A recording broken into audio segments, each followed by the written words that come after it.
Hello दोस्तों, प्रिया histology में आप सबका स्वागत है। जैसा कि आपको पता है कि मैंने आप लोगों के लिए हिस्ट्री एनसीईआरटी की एक सीरीज़ की शुरुआत की थी, ठीक है दोस्तों, जिसमें मैंने क्लास 6 की जो भी एनसीईआरटी है उसे मैंने अच्छे से कवर करा दिया था। तो एक मिनट, हाँ, क्लास 6 की एनसीईआरटी मैंने अच्छे से कवर करा दिया है। अब है क्लास 7 की एनसीईआरटी हमने स्टार्ट की है, जिसमें चैप्टर, ठीक है, चैप्टर 1 से ले करके 6 तक मैंने अच्छे से कंप्लीट करा दिया है। ओके, अगर आप लोग आज मेरे लेक्चर्स पर नए हो तो मैं आपसे रिक्वेस्ट करूँगी कि आज का वीडियो देखने से पहले आप मेरे प्रीवियस जितने भी लेक्चर्स हैं, जितने भी वीडियोज़ हैं, सभी देखें, ठीक है। एक भी लेक्चर्स को मिस ना करें, क्योंकि अगर आपने लेक्चर्स को कंटिन्यूसली नहीं देखा तो आपका लिंक जो है टूट जाएगा, आपको पता नहीं चलेगा कि प्रीवियस लेक्चर में क्या था, ठीक है, और पहले हमने किस चीज़ के बारे में पढ़ा और अब किस चीज़ के बारे में पढ़ रहे हैं। ठीक है दोस्तों, हम लोग अपने टॉपिक को शुरुआत करते हैं। हमारा टॉपिक है चैप्टर नंबर 7 है क्षेत्रीय संस्कृतियों का निर्माण। ठीक है दोस्तों, क्या है? क्षेत्रीय संस्कृतियों का निर्माण। लोगों का वर्णन करने का एक सबसे सामान्य तरीका है उनकी बोलचाल की भाषा से उन्हें परिभाषित करना। जब हम किसी व्यक्ति को तमिल या उड़िया कहते हैं तो आमतौर पर इसका अर्थ होता है कि वह तमिल अथवा उड़िया भाषा बोलता है और तमिलनाडु या उड़ीसा में रहता है। इसी तरह से हम प्रत्येक क्षेत्र को कुछ खास किस्म के भोजन, वस्त्र, काव्य, नृत्य, संगीत, चित्रकला से जोड़ा करते हैं। ठीक है, कभी कभी हम इन अस्मिताओं को मानकर चलते हैं और सोचते हैं कि ये युग युगांतर में से अस्तित्व में है, किंतु भिन्न भिन्न क्षेत्रों के बीच विभाजक सीमाओं के बनने में समय की भूमिका रही है। जिन्हें हम आज क्षेत्रीय संस्कृतियाँ समझते हैं वे समय के साथ साथ बदली हैं। क्या बोला गया है दोस्तों, मैं आपको सिंपल वे में समझाती हूँ। मान लो अगर आपको किसी भी इंसान के बारे में बताना है या किसी भी इंसान का वर्णन करना है, ठीक है, तो हम सबसे बोलते हैं ना कि सबसे आसान तरीका ये है कि सबसे पहले जानो कि वो कौन सी भाषा बोल रहा है। ठीक है, मान लो अगर कोई व्यक्ति गुजराती बोल रहा है तो समझ सकते हैं वो गुजराती है। अगर कोई व्यक्ति मराठी बोल रहा है तो हम समझ सकते हैं वो मराठी है। अगर कोई उड़िया, तमिल, हम भाषा से पहचान सकते हैं कि कौन सा व्यक्ति मतलब कौन सी समाज से या कौन सी जाति समुदाय से आता है। ठीक है, आमतौर पर क्या होता है ना कि, और दूसरा तरीका क्या है, पहला तो भाषा, दूसरा तरीका है पहनावा। ठीक है, भोजन से आप पता लगा सकते हो। तीसरा है पहनावा, पहनावे से पता लगा सकते हो। आपने अक्सर देखा होगा कि साउथ के जो लोग हैं वो लुंगी पहनते हैं। ठीक है, देखा होगा आप लोगों ने। नॉर्थ साइड में पहनते हैं, धोती पहनते हैं। नॉर्थ साइड में पहनने का तरीका अलग है, साउथ में पहनने का तरीका अलग है। आप उनके पहनावे से पहचान सकते हो कि वे कौन से समुदाय से आते हैं। तीसरा दोस्तों, मैंने आपको बताया कि भोजन, ठीक है, आपको पता ना कि हर जगह के हिसाब से, हर जगह के वातावरण के हिसाब से जो भोजन है वो डिसाइड होता है। जैसे कि नॉर्थ में बात करूँ तो ये क्या बोलते हैं, गेहूँ ज़्यादा महत्वपूर्ण है। पंजाब में जाओ वहाँ पे लोग पराठे वगैरह ज़्यादा खाते हैं। ठीक है, साउथ में जाओ वहाँ पे चावल वगैरह ज़्यादा खाते हैं। उसका रीज़न है कि वहाँ पे उन चीज़ों का निर्माण होता है, उस चीज़ों की उत्पत्ति होती है वो। फिर और भी बहुत सारी चीज़ें जिससे हम लोगों के बारे में जान सकते हैं, संगीत, चित्रकला। ठीक है, आपको पता होगा ना दोस्तों, अगर महाराष्ट्र की बात करें तो वहाँ पे अलग चित्रकारी होती है। गुजरात की बात करें तो वहाँ पे अलग चित्रकारी होती है। यूपी, बिहार, मध्य प्रदेश, हर जगह पे अलग अलग जगह पे अलग अलग क्या होती है, चित्रकारी होती है। तो हम जगह के हिसाब से पता लगा सकते हैं। कभी कभी हम इन अस्मिताओं को मानकर चलते हैं और सोचते हैं कि ये युग युगांतरों से अस्तित्व में है, किंतु भिन्न भिन्न क्षेत्रों के बीच विभाजक सीमाओं के बनने में समय की भूमिका रही है। जिन्हें हम आज क्षेत्रीय संस्कृतियाँ समझते हैं वे समय के साथ साथ बदली हैं। इस प्रक्रिया के तहत स्थानीय परंपराओं और उपमहाद्वीप के अन्य भागों के विचारों के आदान प्रदान ने एक दूसरे को संपन्न बनाया है। जैसा कि हम देखेंगे, कुछ परंपराएं तो कुछ विशेष क्षेत्रों की अपनी हैं, जबकि कुछ अन्य भिन्न भिन्न क्षेत्रों में एक समान प्रतीत होती है। परंतु इसके अतिरिक्त कुछ अन्य परंपराएं एक खास इलाके के पुराने रीति रिवाजों से तो निकली हैं, परंतु अन्य क्षेत्रों में जाकर उन्होंने एक नया रूप ले लिया है। क्या बोला गया दोस्तों, मैं आपको शॉर्ट में बताती हूँ।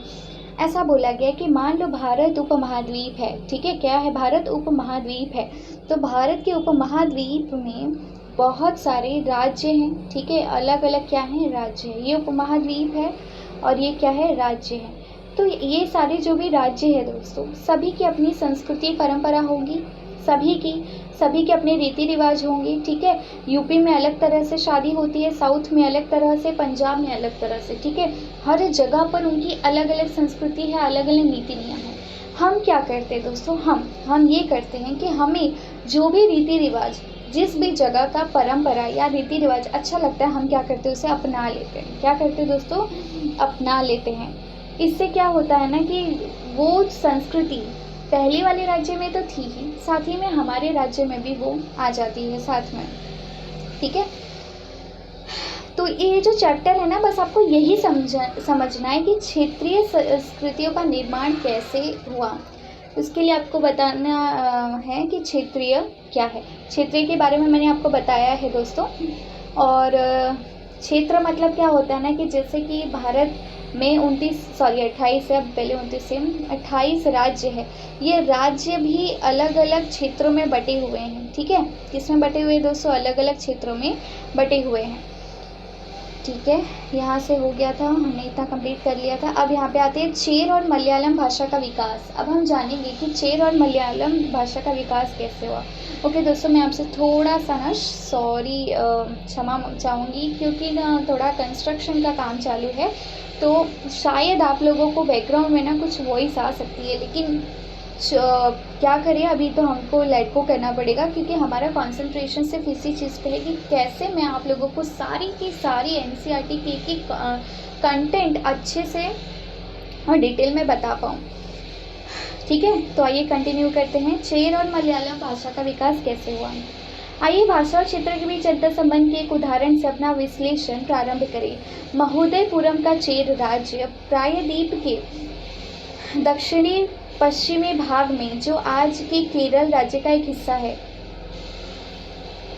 ठीक है दोस्तों। क्या बोला गया, कहाँ का, महोदयपुरम में एक चेर राज्य है, वो प्रायद्वीप भारत दोस्तों, प्रायद्वीप उसे कहते हैं ना जो तीनों तरफ से समुद्र से घिरा हुआ हो, ठीक है। जो तीनों तरफ से समुद्र से घिरा हुआ हो तो उसे हम क्या कहते हैं, प्रायद्वीप। यहाँ पे भी समुद्र है, यहाँ पे भी समुद्र, ये सभी समुद्र, तो क्या कहलाता है, प्रायद्वीप के दक्षिणी पश्चिमी भाग में, जो आज के केरल राज्य का एक हिस्सा है, 9वीं शताब्दी में स्थापित किया गया था।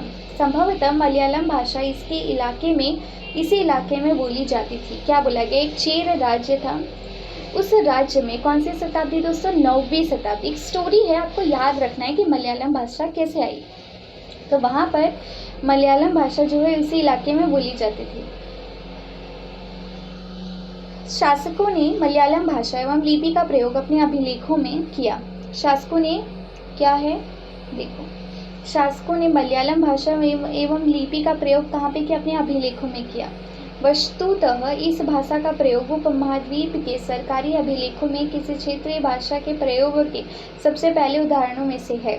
क्या बोला गया कि जब बहुत सारी लिपि आ रही थी और बहुत सारी भाषाएं आ रही थी, तो उन लिपि भाषाओं में ना सबसे पहले एक कौन सी भाषा आई थी दोस्तों, मलयालम। जितने भी सरकारी काम होते हैं, जितने भी मतलब कि सरकार के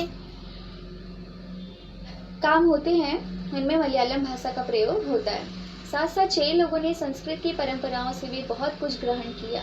केरल का मंदिर रंगमंच, जिसकी परंपरा इस युग तक खोजी जा सकती है, संस्कृत के महाकाव्यों पर आधारित था। मलयालम भाषा की पहली साहित्यिक कृति, जो लगभग 12वीं शताब्दी की बताई जाती है, प्रत्यक्ष रूप से संस्कृत की ऋणी है। आप एक चीज़ मैं बताती हूँ दोस्तों, इंपॉर्टेंट फैक्ट है कि सभी भाषा का जो मूल है वो कौन सी भाषा है दोस्तों, संस्कृत को माना जाता है। चाहे वो हिंदी हो, चाहे साउथ की तमिल, तेलुगु, कन्नड़, मलयालम, कोई भी भाषा है, सभी भाषाओं का जो मूल है वो माना जाता है संस्कृत भाषा को। ऐसा कहा जाता है कि मलयालम भाषा भी वो कहाँ से निकली है, संस्कृत की ही ऋणी है। यह भी एक काफ़ी रोचक तथ्य है कि 14वीं शताब्दी का एक ग्रंथ लीला तिलकम, जो व्याकरण तथा काव्यशास्त्र विषयक है, मणि प्रवालम शैली में लिखा गया था, ठीक है। मणि प्रवालम ऐसा बोला गया है कि 14वीं सदी में, ठीक है दोस्तों, कौन सी सदी, 14वीं सदी में एक ग्रंथ था लीला तिलकम। मतलब ये समझ सकते हैं, लीला तिलकम जो है वो साउथ का कोई लैंग्वेज होगा, उसमें लिखा गया था, जो व्याकरण तथा काव्यशास्त्र विषयक है, ये जो लीला तिलकम पुस्तक है किसके ऊपर आधारित है? व्याकरण और काव्य शास्त्र के ऊपर आधारित मणि प्रवालम शैली में लिखा गया था। ये जो बुक है ना, ग्रंथ लीला तिलकम, वो उसको मणि प्रवालम शैली में लिखा गया। अब देखो, मणि प्रवालम का अर्थ होता है हीरा और मुंगट, जो यहाँ दो भाषा संस्कृत तथा क्षेत्रीय भाषा के साथ साथ प्रयोग की ओर संकेत देता है। ठीक है दोस्तों, आई होप आपको समझ में आ रहा होगा मैं क्या समझाना चाह रही हूँ। मेरे कहने का मतलब है कि जितनी भी भाषाएं हैं, सभी भाषाओं का जो मूल है वो संस्कृत को माना गया है। ठीक है, चाहे वो मलयालम भाषा ही क्यों ना हो, लेकिन वो भी किसकी ऋणी है? संस्कृत भाषा की ऋणी है, क्योंकि संस्कृत भाषा से ही और सभी भाषाओं की उत्पत्ति हुई है।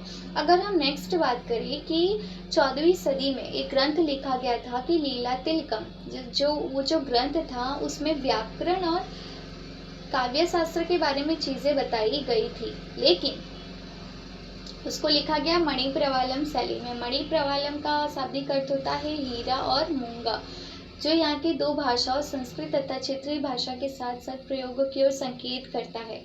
ये जो मणि प्रवालम है, इसका मतलब होता है कि क्षेत्रीय भाषा साथ साथ जो वहाँ की मूल भाषा है, संस्कृत भाषा तथा क्षेत्रीय भाषा। शासक और धार्मिक परंपराएं। ठीक है, अब हम जानेंगे कि शासक और धार्मिक परंपराएं जगन्नाथी संप्रदाय कौन थे। अन्य क्षेत्रों में क्षेत्रीय संस्कृतियां क्षेत्रीय धार्मिक परंपराओं से विकसित हुई थी। इस प्रक्रिया का सर्वोत्तम उदाहरण है पुरी उड़ीसा में जगन्नाथ का संप्रदाय। जगन्नाथ का शाब्दिक अर्थ है दुनिया का मालिक, जो विष्णु का पर्यायवाची है। ठीक है, अन्य क्षेत्रों में भी क्षेत्रीय संस्कृतियां आई, जिसमें उदाहरण है पुरी उड़ीसा का जगन्नाथ संप्रदाय। और जगन्नाथ का मतलब क्या होता है दोस्तों? विष्णु, दुनिया का मालिक। आज तक जगन्नाथ की काष्ठ प्रतिमा स्थानीय जनजाति लोगों द्वारा बनाई जाती है, जिससे तात्पर्य निकलता है कि जगन्नाथ मूलतः एक स्थानीय देवता थे, जिन्हें आगे चलकर विष्णु का रूप मान लिया गया। ऐसा देखो क्या बोला गया ना, ये जो जगन्नाथ है ना, इनकी जो मूर्ति है और इनके जो भी प्रतिमा है वो वहाँ की जनजातीय लोगों द्वारा बनाई जाती है। ठीक है, तो हम ऐसा समझ सकते हैं, ऐसा नहीं कि ये कंफर्म है, बोला गया कि हम समझ सकते हैं कि जगन्नाथ मूलतः एक स्थानीय देवता थे। कौन थे दोस्तों? स्थानीय देवता थे, जिन्हें आगे चलकर विष्णु का रूप मान लिया गया। अब क्या बोला गया है? 12वीं शताब्दी में गंग वंश के एक अत्यंत प्रतापी राजा, कौन से शताब्दी में? 12वीं शताब्दी में गंग वंश आया, उसमें एक राजा थे अनंत वर्मन ने पुरी में पुरुषोत्तम जगन्नाथ के लिए एक मंदिर बनवाने का निश्चय किया। बहुत इंपॉर्टेंट है दोस्तों। देखिए, मैं इसलिए नहीं बोल रही हूँ कि आप लोग स्टूडेंट हो, गवर्नमेंट एग्जाम्स की प्रिपरेशन कर रहे हो इसलिए आपको ये चीज़ें पढ़नी चाहिए, नहीं। आप नॉर्मल पर्सन हो, आपको हिस्ट्री के बारे में जानना है, उसके बारे में डिटेल में सारी इन्फॉर्मेशन जाननी है, तो आप जान सकते हो। कोई दबाव नहीं है कि आप लोगों को याद, मतलब कि पढ़ रहे हो, अभी पढ़ाई कर रहे हो, स्टूडेंट हो तो कंपलसरी ही तो उनको ही देखना ही नहीं। मैं ऐसे लोगों के लिए भी लेक्चर्स बनाती हूँ जिन्हें अपनी हिस्ट्री के बारे में जानना है। आप कहीं भी जाओ तो हर चीज़ से फैमिलियर रहो, आपको ये महसूस नहीं हो कि ये चीज़ तो मुझे नहीं पता है। ठीक है, और मेरी तो ये पूरी गारंटी है कि कोई भी इंसान अगर अपनी लाइफ में पूरी एनसीईआरटी अच्छे से पढ़ लेता है, उसे कहीं भी कोई भी प्रॉब्लम नहीं आती। क्लास 6 से लेकर 12 तक की ऑल सब्जेक्ट्स की, चाहे वो हिस्ट्री हो, ज्योग्राफी हो, पॉलिटिकल साइंस हो, इकोनॉमी हो, हिंदी, इंग्लिश, ऑल सब्जेक्ट्स की अगर वो पढ़ ले तो उसको लाइफ में कभी कोई प्रॉब्लम नहीं आएगी। और ये प्रॉब्लम मैं आप लोगों की दूर करूँगी, क्योंकि मैं आप लोगों के लिए सारे सब्जेक्ट्स के एनसीईआरटी की मैंने एक सीरीज़ शुरुआत की है। अभी मैं हिस्ट्री पे हूँ, क्लास 6 मैंने अच्छे से कंप्लीट करा दिया है, 7 भी मैं अच्छे से कंप्लीट कराने वाली हूँ। बस एक चैप्टर बचा है, फिर हम वो अहेड करेंगे क्लास 8 के एनसीईआरटी पे। बस दोस्तों, आप लोगों का एक सपोर्ट चाहिए। सपोर्ट ये है कि आपको मेरी वीडियो को ज़्यादा से ज़्यादा क्या करना है दोस्तों, लाइक और शेयर करना है। आप जितना शेयर करेंगे तो हो सकता है ये वीडियो उनको मिल जाए जिन्हें वाकई में बहुत ज़रूरत हो, या तो जिन्हें ये पढ़ के ऐसा लगे कि हाँ, हमें कुछ नया सीखने को मिल रहा है। ठीक है दोस्तों, और थर्ड बात ये आती है कि क्या करना है, आप लोगों को सब्सक्राइब करना नहीं भूलना है। ठीक है, अब हम करते हैं आगे कंटिन्यू। तो जगन्नाथ मंदिर है, गंगवंश के एक राजा थे अनंत वर्मन ने पुरी में ये पुरुषोत्तम जगन्नाथ के लिए एक मंदिर बनवाने का निश्चय किया। उसके बाद 1230 में राजा अनंग भीम तृतीय ने अपना राज्य पुरुषोत्तम जगन्नाथ को अर्पित कर दिया। अनंग भीम तृतीय थे ना, उन्होंने अपना राज्य किसको समर्पित कर दिया? पुरुषोत्तम को। स्वयं को जगन्नाथ का प्रतिनियुक्त घोषित किया। उन्होंने स्वयं को क्या घोषित किया? जगन्नाथ का प्रतिनियुक्त। मतलब जो क्या हुआ ना, 1230 में एक राजा है अनंग भीम तृतीय। पहले तो अनंत वर्मन आए जिन्होंने मंदिर निर्माण का काम बनवाने का निश्चय किया, लेकिन उनके बाद 1230 में आए राजा अनंग भीम तृतीय ने अपना राज्य पुरुषोत्तम जगन्नाथ को अर्पित कर दिया। ठीक है, उन्होंने अपना राज्य किसको अर्पित कर दिया? पुरुषोत्तम जगन्नाथ को। और स्वयं को, मतलब अनंग भीम ने स्वयं को जगन्नाथ का प्रतिनियुक्त घोषित किया। कहाँ का? जगन्नाथ का। किसने घोषित किया? अनंग भीम तृतीय ने। कहाँ पर घोषित किया? जगन्नाथ में। और खुद को क्या किया? प्रतिनियुक्त घोषित किया। ये देख सकते हो आप। ये जो मंदिर दिख रहा है ना, मैं इसके बारे में आपको बहुत सारी चीज़ें अच्छे से बता सकती हूँ, लेकिन थोड़ा अभी आप पेशेंस रखिए, समय के साथ साथ सीखेंगे तो ज़्यादा मज़ा आएगा ना। इकट्ठे बता दूंगी सारी नॉलेज, तो आप लोगों को फिर सीखने में उतना इंटरेस्ट नहीं आएगा। जो जो इस मंदिर को तीर्थस्थल यानी तीर्थ यात्रा के केंद्र के रूप में महत्व प्राप्त होता गया, सामाजिक तथा राजनीतिक मामलों में भी इसकी सत्ता बढ़ती गई। जिन्होंने भी उड़ीसा को जीता, जैसे मुगल, मराठी, अंग्रेजी ईस्ट इंडिया कंपनी, सबने इस मंदिर पर अपना नियंत्रण स्थापित करने का प्रयत्न किया। वे सब यह महसूस करते थे कि मंदिर पर नियंत्रण प्राप्त करने से स्थानीय जनता में उनका शासन स्वीकार्य हो जाएगा। क्या हुआ? ये मंदिर इतना अच्छा था, विशाल था, खूबसूरत था कि जितने लोगों ने भी जब उड़ीसा पर राज किया, जब उड़ीसा को जीता, तो साथ साथ में इस मंदिर पर भी उन्होंने क्या किया? कब्जा किया। उस मंदिर पर भी उन्होंने नियंत्रण किया। राजपूत और शूरवीरता की परंपराएं। अब क्या आता है? राजपूत और उनकी शूरवीरता की परंपराएं देखते हैं। 19वीं शताब्दी में ब्रिटिश लोग उस क्षेत्र को, जहां आज का अधिकांश राजस्थान स्थित है, राजपुताना कहते थे। ठीक है, ब्रिटिश लोग राजस्थान के स्थल को कहते थे राजपुताना है, कि यहाँ पे ज़्यादा से ज़्यादा क्या रहते हैं? राजपूत। इससे समझा जा सकता है कि वह ऐसा प्रदेश था जहाँ केवल अथवा प्रमुख रूप से राजपूत ही रहा करते थे, लेकिन यह बात आंशिक रूप से ही सत्य है।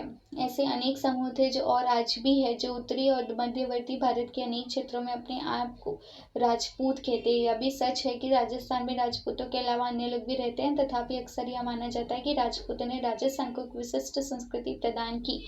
देखो, पहले क्या है ना, ब्रिटिश लोग जब आए थे तो उनको ऐसा लगता था कि जो राजस्थान का क्षेत्र है ना, आज राजस्थान के क्षेत्रों में सिर्फ और सिर्फ कौन रहता है? राजपुताना ही रहते थे। ऐसा इनको लगता था कि सिर्फ राजपुताना रहते थे। लेकिन क्या है ना कि आप किसी भी राज्य में चले जाइए, वहाँ पे सिर्फ आपको एक ही कम्युनिटी नहीं मिलेगी, आपको अलग अलग तरह की कम्युनिटी मिलेगी। फिर वो उड़ीसा में जाइए तो वहाँ पे आपको हिंदी भाषी भी दिखेंगे, उड़िया वाले भी दिखेंगे, साउथ में भी हिंदी भाषी और तमिल, तेलुगु, मलयालम वाले भाषा वाले लोग भी दिखेंगे। तो ये सिर्फ उड़ीसा की बात नहीं है, हर जगह आप किसी भी जगह जाइए, हर जगह, हर राज्य में आपको विभिन्न तरह की रीति रिवाज और जाति समुदाय वाले लोग दिखेंगे। ये सांस्कृतिक परंपराएं वहाँ के शासकों के आदर्शों तथा अभिलाषाओं के साथ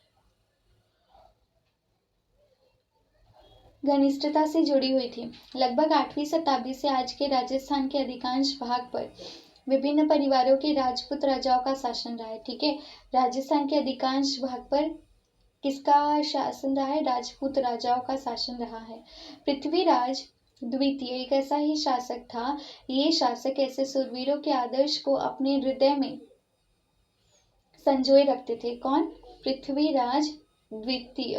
पृथ्वीराज शूरवीरों के आदर्शों को अपने हृदय में संजोकर रखते थे, जिन्होंने रण क्षेत्र में बहादुरी से लड़ते हुए अक्सर मृत्यु का वरण किया। इन्होंने रण क्षेत्र में बहादुरी से लड़कर क्या वरण किया? मृत्यु, मगर पीठ नहीं दिखा। ये पहले के लोग ऐसे थे दोस्तों कि मर जाना पसंद करते थे, लेकिन हारना पसंद नहीं करते थे। और खास करके दुश्मनों से हारना तो ये बहुत ही बड़ी खुद की भी हार होती थी। तो पहले के टाइम पे भी जो राजपुताना थे, इन्हें हारना तो नहीं पसंद था।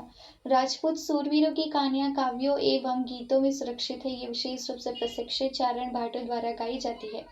जो भी राजस्थानी गीत है वो किसके द्वारा गाई जाती है? चारण भाटों। ये काव्य एवं गीत ऐसे सूरवीरों की स्मृति को सुरक्षित रखते थे। उनसे यह आशा की जाती थी कि वे अन्य जनों को भी उन सूरवीरों का अनुकरण करने के लिए प्रेरित एवं प्रोत्साहित करेंगे। साधारण जन भी इन कहानियों से आकर्षित होते थे। इन कहानियों में अक्सर नाटकीय स्थितियों, स्वामी भक्ति, मित्रता, प्रेम, शौर्य, क्रोध आदि प्रबल संवेगों का चित्रण होता था। क्या बोला गया है? सबसे पहले राजपूतों के बारे में जो भी काव्य गीत हैं उनको कौन गाते हैं? चारण और भाट। ठीक है, चारण और भाट लोग। चारण भाट मतलब समझ सकते हो एक तरफ से जनजाति, जो घुमंतु जनजाति होती है ना, वो आप समझ सकते हो। ठीक है, फिर क्या बोला गया है कि ये शूरवीरों मतलब राजपुतानों को क्या कहा गया?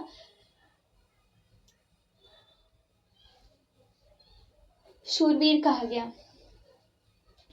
ठीक है, फिर शूरवीरों का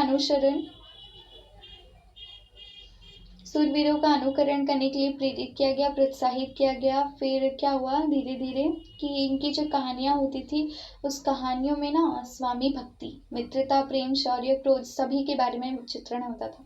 क्या स्त्रियों को इन कहानियों में स्थान प्राप्त था? कहीं कहीं यह चित्रित किया गया है कि स्त्रियां अपने शूरवीर पतियों का जीवन मरण दोनों में अनुसरण करती थी। सती प्रथा यानी विधवाओं द्वारा अपने मृतक पतियों की चिता पर जिंदा जल जाने की प्रथा का भी कुछ कहानियों में उल्लेख पाया जाता है। इस प्रकार जो लोग शूरवीरता के आदर्श का पालन करते थे उन्हें अक्सर इस आदर्श के लिए अपने जीवन का बलिदान करना होता था। क्या बोला गया है कि जो भी स्त्रियां होती थी दोस्तों, पहले के टाइम पे स्त्रियों को भी शूरवीर माना जाता था। उसका सबसे बड़ा रीजन था कि वो अगर जरूरत पड़े तो युद्ध में भी उतर सकती थी, इतनी कौशल और इतनी शूरवीर होती थी। ठीक है, और अगर जरूरत पड़े, ठीक है, अगर उनके पति की मृत्यु हो गई है तो जीवन जिंदा रहने पे तो साथ देती ही थी और मृत्यु के बाद भी सोचती थी कि हम उनके साथ ही रहे। ठीक है, अब आता है एक बहुत इंटरेस्टिंग है, मैं आपको बताती हूँ। अब आप अक्सर देखते होगे ना कथक के बारे में, आपने सुना होगा कथक नृत्य के बारे में। ठीक है, जो कि कहाँ का फेमस है मुझे तो पता है, आप मुझे बताएंगे कमेंट सेक्शन में कि जो कथक नृत्य है दोस्तों वो कहाँ का फेमस है। देखती हूँ किसका आंसर आता है। जिसका भी आंसर पहले आएगा नेक्स्ट वीडियो में मैं उसका नाम जरूर लूँगी। ठीक है,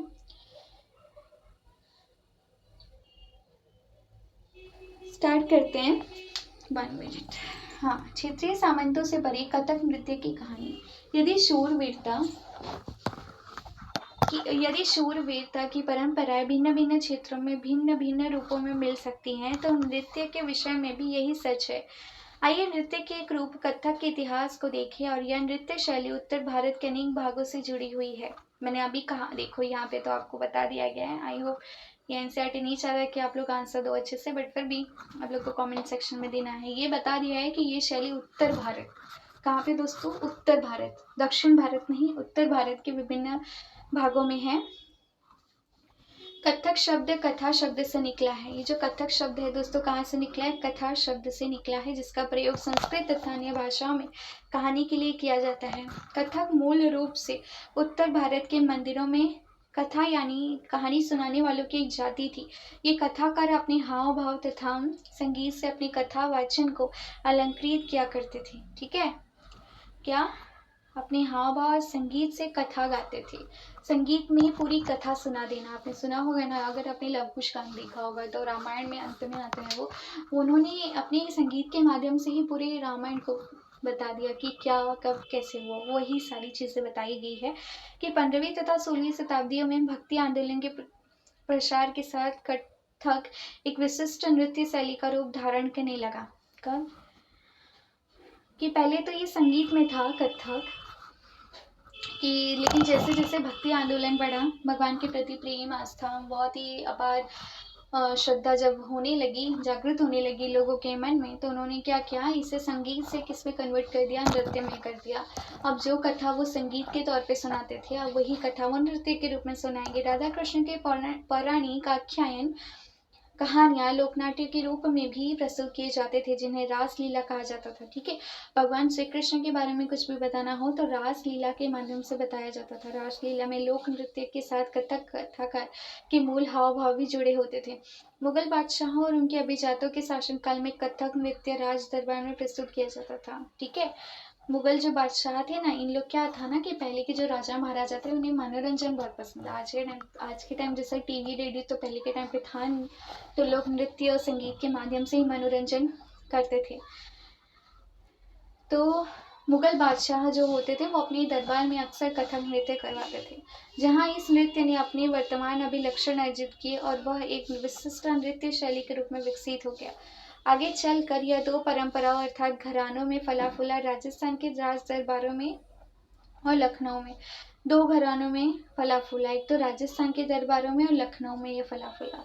अवध के अंतिम नवाब थे वाजिद अली शाह के संरक्षण में यह एक प्रमुख कला के रूप में बहुत ही इम्पोर्टेंट है। हाँ, एग्जाम में आएगा कि कौन से शासक के संरक्षण में यह अत्यधिक फला फूला, तो वाजिद अली शाह। ठीक है दोस्तों, किसके शासनकाल में? वाजिद अली शाह के संरक्षण में प्रमुख कला के रूप में उभरा। कौन सा?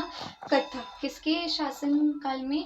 अवध के नवाब वाजिद अली शाह। 1850 से 75 के दौरान यह नृत्य शैली के रूप में इन दो क्षेत्रों में ही नहीं बल्कि आज के पंजाब, हरियाणा, जम्मू कश्मीर, बिहार, मध्य प्रदेश के निकटवर्ती इलाकों में भी पक्के तौर पर संस्थापित हो गया। ये सिर्फ उत्तर भारत में बहुत सारी जगह, ऐसा नहीं कि सिर्फ उत्तर भारत के एक राज्य में, बहुत सारे राज्य जिसमें पंजाब, हरियाणा, जम्मू कश्मीर, बिहार, मध्य प्रदेश के जितने भी निकटवर्ती इलाके थे सभी में पक्के तौर पर संस्थापित हो गए। इसकी प्रस्तुति में क्लिष्ट तथा धूर्त पद संचालन, उत्तम वेशभूषा, कहानियों के प्रस्तुतिकरण एवं अभिनय पर जोर दिया जाने लगा। ठीक है, प्रस्तुति अच्छी होनी चाहिए। द्रुत पद संचालन होता है कि संगीत के साथ साथ आपका जो भी मूवमेंट है वो प्रॉपर होना चाहिए। ठीक है, उत्तम वेशभूषा, आपने देखा होगा जो लोग भी कथक नृत्य करते हैं ना वो पूरे अप टू डेट होते हैं।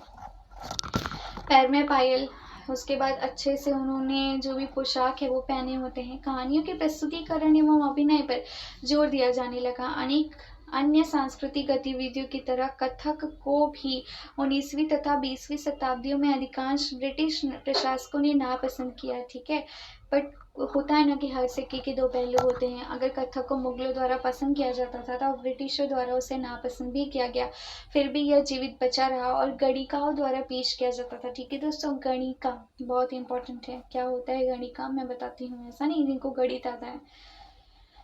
गणिका वो होती हैं जो दास, जो कि दास ही बन के रहती हैं, उन्हें कहते हैं गणिका। स्वतंत्रता की प्राप्ति के बाद तो देश में से 6 शास्त्रीय नृत्य रूपों में मान्यता मिल गई। ठीक है, स्वतंत्रता के बाद क्या हुआ ना, हमारे देश में ना 6 प्रमुख शास्त्रीय नृत्य है।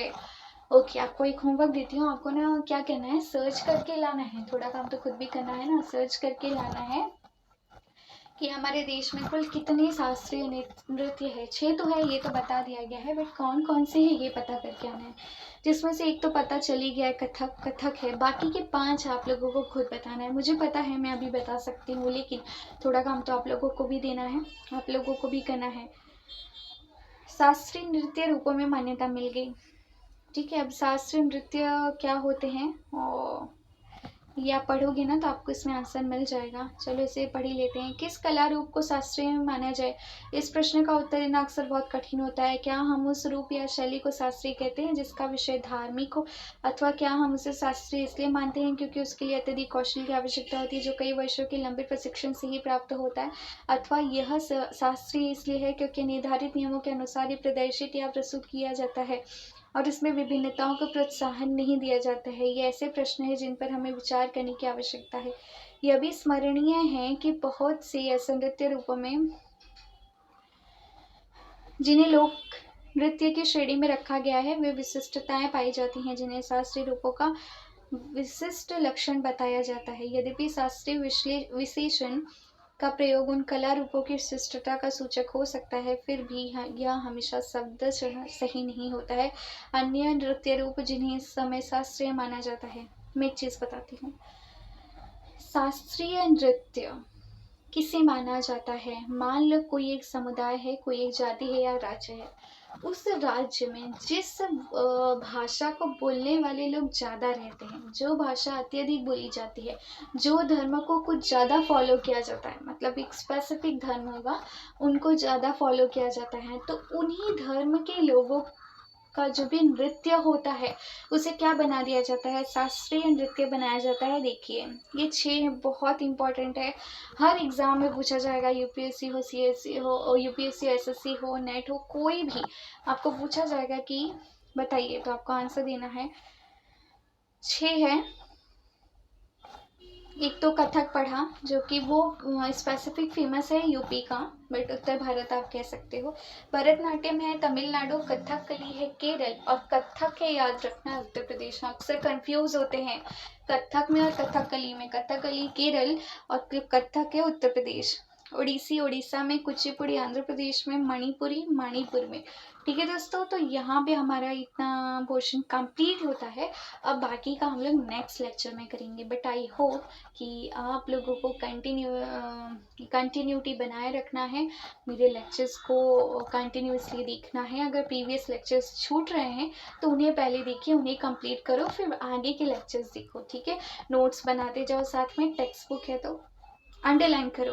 बस आपसे एक रिक्वेस्ट है कि वीडियो को लाइक शेयर करो, और साथ ही साथ में जितना पॉसिबल हो चैनल को सब्सक्राइब करो, शेयर करो, ताकि मुझे भी मोटिवेशन मिले और मैं आप लोगों के लिए भी इससे भी अच्छे अच्छे कंटेंट ला सकूं आप लोगों के लिए। ठीक है दोस्तों, तो मिलते हैं अपने नेक्स्ट सेशन में।